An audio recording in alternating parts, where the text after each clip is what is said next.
For many schools, your resume could be the very first item that the admissions reader sees. And for any schools that have a blind interview, it could be the only item your interviewer will ever see before they launch into their 30-odd minutes with you. So it's safe to say that your resume is important. Let me run through a few do's and don'ts to help you make your resume as strong as possible. Maybe even take out your resume and see if you are doing and hopefully not don'ting. Okay, let's go. Do make sure it's 1 page long. Unless you're applying to executive programs, keep your resume to 1 page. Many think they can't do it. Oh, you can, trust me.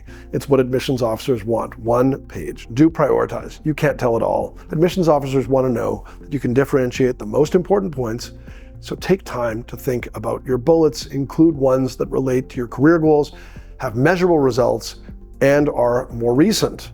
For example, that 7-year-old internship, time to go.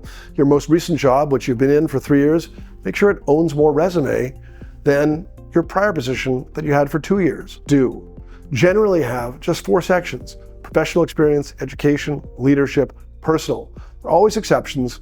Try to keep it simple and uncluttered. Do start with what you're doing now. For most of you, that will be the experience section. Do use the education section to include any activities that happen during college, internships. That way, it's easy for the admissions officers to scan your resume and understand when different experiences happened. It also lets the admissions office understand how engaged you were as a member of the college community, which is a pretty good proxy they can use to understand how active you'll be as a member of the business school community. Do make sure that your bullet points show accomplishment and impact, not responsibilities. For each bullet point, ask yourself, does this show how well I did in this task? If the answer is yes, you're on the right track.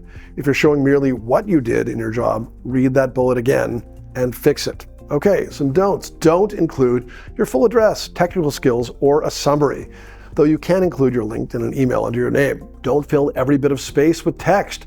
Make sure that what you have is readable. Have margins and white spaces and nothing smaller than 10-point font.